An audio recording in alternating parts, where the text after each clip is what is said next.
ನಾನಿರುವುದೇ ನಿಮಗಾಗಿ.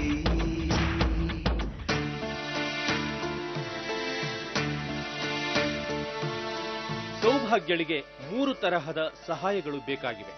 1, ತನ್ನ ಮಕ್ಕಳಿಗೆ ಒಳ್ಳೆಯ ಶಿಕ್ಷಣ ಕೊಡಿಸಬೇಕು. 2ನೇದಾಗಿ ತನ್ನ ಮಗನಿಗೆ ಉತ್ತಮ ವೈದ್ಯಕೀಯ ಶುಶ್ರೂಷೆ ಮತ್ತು 3ನೇದಾಗಿ ತನಗೊಂದು ನಿಗದಿತ ಕೆಲಸ. ನೋಡಿದ್ರಲ್ಲ ಸೌಭಾಗ್ಯ ಆ 2 ಮಕ್ಕಳ ಜೊತೆಯಲ್ಲಿ ಬಂದಿದ್ರು.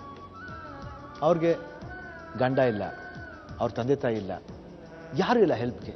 ಅತ್ತೆ ಇದ್ದಾರೆ, ಆದರೆ ಕಾಲು ಮುರ್ಕೊಂಡು ಮನೇಲೇ ಇದ್ದಾರೆ. ಫ್ಯಾಮಿಲಿ ಸಾಕಬೇಕು, ಏನಾದರೂ ಒಂದು ಫೇವರ್ ರೀತಿಲಿ ಒಂದು ವಿಶ್ ತಗೊಂಡ್ಬಂದರು. ನಮ್ಮ ಟೀಮ್ನವರು, ಅಂದರೆ ನಾನಿರೋದು ನಿಮಗಾಗಿ ಟೀಮ್ನವರು ಏನು ಮಾಡಿದ್ರು ಅಂತ ನೀವೇ ನೋಡಿ.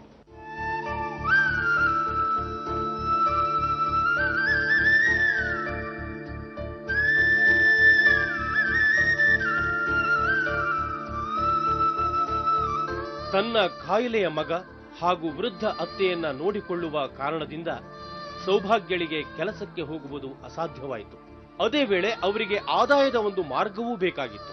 ನಮ್ಮ ತಂಡ ಸೌಭಾಗ್ಯಳಿಗೆ ಟೈಲರಿಂಗ್ ಬರುತ್ತೆ ಎಂಬುದನ್ನು ಅರಿತು ಇವರನ್ನ ಸಬಲಳನ್ನಾಗಿ ಮಾಡುವ ನಿಟ್ಟಿನಲ್ಲಿ ಪ್ರಯತ್ನಿಸಿತ್ತು.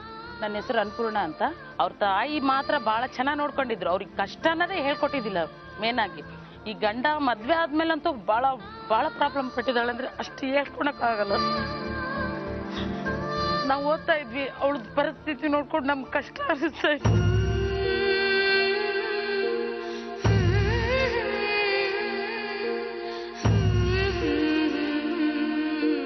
ಟೈಲರಿಂಗ್ ಕೆಲಸ ಒಂದು ಉತ್ತಮ ಸಂಪಾದನೆ ತಂದುಕೊಡುವ ಸ್ವಾವಲಂಬಿ ಕೆಲಸ. ಹಾಗಾಗಿ ನಾವು ಅವರಿಗೊಂದು ಟೈಲರಿಂಗ್ ಅಂಗಡಿ ಆರಂಭಿಸಿಕೊಡಲು ನಿರ್ಧರಿಸಿದೆವು.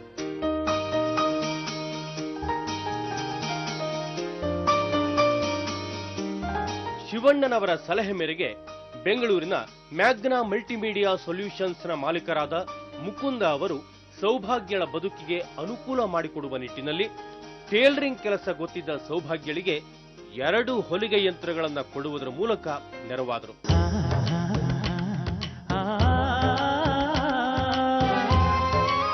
ನಮ್ಮ ಈ ಆರಂಭಿಕ ಪ್ರಯತ್ನದ ನಂತರ ತನ್ನಂತಹ ಇನ್ನಷ್ಟು ಬಡ ಮಹಿಳೆಯರಿಗೆ ತಾನೇ ಕೆಲಸವನ್ನ ಒದಗಿಸಿಕೊಟ್ಟಿದ್ದಾರೆ. ನಮ್ಮ ಹೆಸರು ಅನ್ಸೂಯ ಅಂತೇಳಿ. ನಾವು ಇಲ್ಲಿ ಸೌಭಾಗ್ಯ ಮೇಡಮ್ ಅವ್ರ ಹತ್ರ ಕೆಲಸಕ್ಕೆ ಬರ್ತಾ ಇದ್ವಿ. ಶಿವರಾಜ್ ಕುಮಾರ್ ನಡೆಸ್ಕೊಡೋ ಕಾರ್ಯಕ್ರಮ ನಾನಿರೋದೇ ನಿಮಗಾಗಿ ಕಾರ್ಯಕ್ರಮಕ್ಕೆ ಹೋಗಿ ಬಂದ ಮೇಲಿಂದ 2 ಮಿಷಿನ್ ಕೊಟ್ರಂತ ಅವರಿಗೆ. ಅವರಿಂದ ನಮಗೂ ತುಂಬಾ ಒಳ್ಳೇದಾಗ್ತಿದೆ, ಅವರು ಒಳ್ಳೇದು ಮಾಡ್ಕೊಂತ ಇದ್ದಾರೆ. ಸೌಭಾಗ್ಯರ ಮೊದಲನೇ ಆಸೆ ಅದು ಕೆಲಸ. ಅದನ್ನ ಅವರಿಗೆ ಒಂದು ಸ್ವಾವಲಂಬಿಯಾಗಿ ಬದುಕಲು ಅಂಗಡಿ ಮಾಡಿಕೊಡುವುದರ ಮೂಲಕ ಈಡೇರಿಸಿದ್ವಿ. ಸೌಭಾಗ್ಯರ 2ನೇ ಆಸೆ ಅಂದ್ರೆ ಅವರ ಮಗನ ಬಗ್ಗೆ. ನಾವು ಸೌಭಾಗ್ಯರನ್ನ ಚಿತ್ರದುರ್ಗ ನಗರದ ಶಾಸಕ SK Basavarajan ಅವರಲ್ಲಿಗೆ ಕರೆದೊಯ್ದಿವಿ.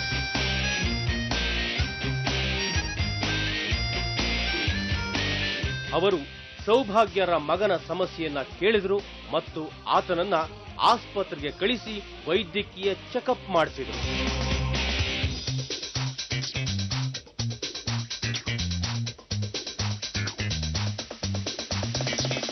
GTV Kannada channel ಇತ್ತೀಚೆಗೆ ಒಂದು ಕಾರ್ಯಕ್ರಮವನ್ನು ಪ್ರಾರಂಭ ಮಾಡಿದೆ.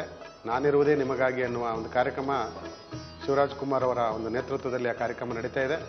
ಆ ನಿಟ್ಟಿನಲ್ಲಿ ನನ್ನ ಕ್ಷೇತ್ರದಲ್ಲೇ ಬರುವಂಥ ಏನು ಲಿಂಗೇಶ್ ತಾಯಿ ಸೌಭಾಗ್ಯ, ಇವರು ತಾಯಿಯವರು ವಿಧವೆ ಆಗಿದ್ದು 2 ಮಕ್ಕಳನ್ನು ಇವತ್ತು ಜೋಪಾನ ಮಾಡ್ತಿರೋದು ಭಾಳ ಕಷ್ಟದ ಕೆಲಸ ಆಗಿದೆ. ಈಗ ನಾನು ಆ ಮಗುವಿಗೆ ಪ್ರತಿ ತಿಂಗಳು ಏನು ಹೊಸ ರಕ್ತವನ್ನು ಹಾಕಬೇಕು, ಆ ಒಂದು ಕೆಲಸವನ್ನು ನಮಗೆ ಗೊತ್ತಿರುವಂಥ ಆಸ್ಪತ್ರೆಗಳಲ್ಲಿ ಉಚಿತವಾಗಿ ಪ್ರತಿ ತಿಂಗಳು ಹಾಕಿಸುವಂಥ ಒಂದು ಪ್ರಯತ್ನವನ್ನು ಮಾಡ್ತೇನೆ. ವೈದ್ಯರ ಸಲಹೆ ಮೇರೆಗೆ ಶಾಸಕರು ಸೌಭಾಗ್ಯರ ಪ್ರತಿ ತಿಂಗಳ ವೈದ್ಯಕೀಯ ವೆಚ್ಚವನ್ನ ಭರಿಸುವಂತ ಭರವಸೆ ಕೊಟ್ಟರು. ಇದೀಗ ಒಂದು ಸ್ವಂತ ಉದ್ಯೋಗ, ಮಗನ ವೈದ್ಯಕೀಯ ಆರೈಕೆ, ಹಾಗೇನೆ ಮಕ್ಕಳ ಶಿಕ್ಷಣ, ಈ ಎಲ್ಲ ಆಸೆಗಳು ಈಡೇರಿವೆ ಅವಳ ಹೆಸರಿನಂತೆ. ಸೌಭಾಗ್ಯಳ ಬಾಳದಾರಿ ಹೀಗೆ ಸಂತೋಷದಿಂದ ತುಂಬಿರಲಿ ಅಂತ ಹಾರೈಸೋಣ ಅಲ್ವಾ?